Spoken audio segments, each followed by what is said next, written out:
globe, including the Iranian Foreign Minister? So I think it was a very measured response. If we look at the way Dr. Jaishankar basically articulated himself, he put out India's concerns and India's position of being one of the first casualties of terrorism for generations. And as a consequence, we do not want to be summoned and we do not want to be preached by anybody. And yet we have a firm stance on how we intend to deal with terrorism going forward. So I think that was the key takeaway that I could extract out of Dr. Jaishankar's articulation there. And I think that's the similar response that he's been giving out to other world leaders and other world diplomats as well, whether it be the United States, United Kingdom, the Five Eyes members, or even the European Union. European Union tried to sermonize India and say, peace is the way forward and, de-escalate, etc., etc. And, India has their position very, very clearly marked that, if you are going to allow terrorism to fester and hurt us, we are not going to hold back until we've dismantled it and annihilated it. Okay, we begin in Jammu. The response by India was targeted and measured. This response has not is not complete yet. It is a multi-phase operation that is likely to continue for more days ahead. Has the world been briefed about what India's intention is and its motive behind targeting Pakistani terrorist hideouts is? You see, India had to do this. The Prime Minister had promised the country. We had to respond because we had enough. Now the world obviously wants to stop the conflict. And they don't want further escalation, this thing. But we have to continue till, Pakistan actually learns the lesson. Yesterday, they carried out a lot of firing on civil areas in Poonch. I'm right now sitting in Jammu. And the news is coming in from Poonch. One is speaking to a lot of people. Total civil area. You see, we had to evacuate part of Poonch. Now, even this provocation had to be replied to.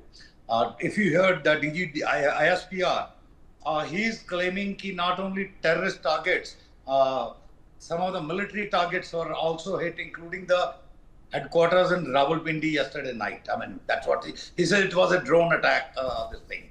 So, in the immediate future, I am seeing it escalating, though it will stay at the same level, this thing. The world opinion would be only words. They will keep saying, on either side. Some would be like Israel, supporting us very strongly.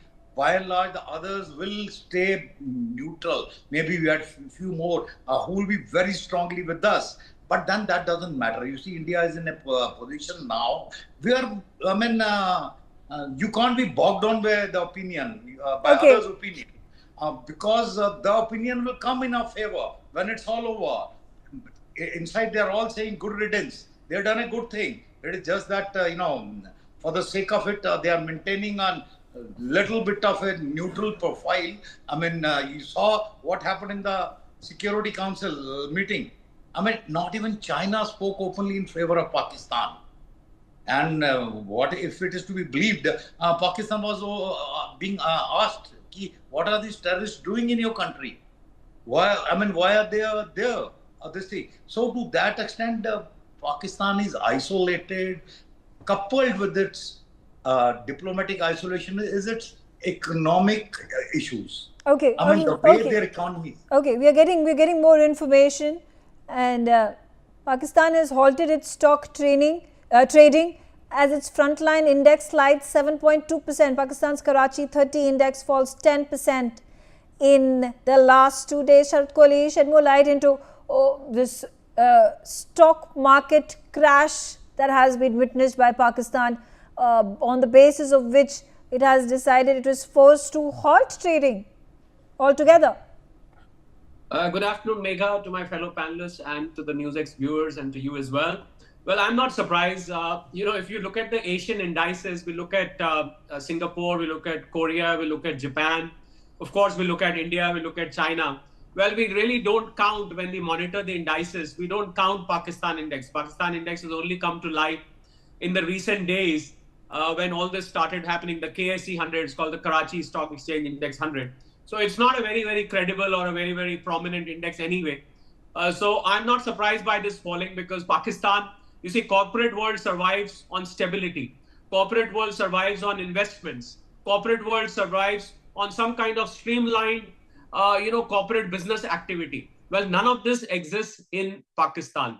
So KSE index falling, I'm not surprised. There are a handful of local investors and speculators, Megha, who trade in this index. No foreigner participates there.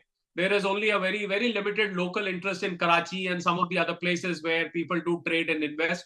Not very credible. I think, allow me to suggest some economic measures. I feel a permanent solution to this problem. Of course, if this issue escalates, India is very well prepared, and Pakistan is going to be divided into 4 portions. So either Pakistan gets divided into 4 portions: Khyber Pakhtunkhwa, Balochistan, Sindh, and Punjab. POK comes to India. Yeah.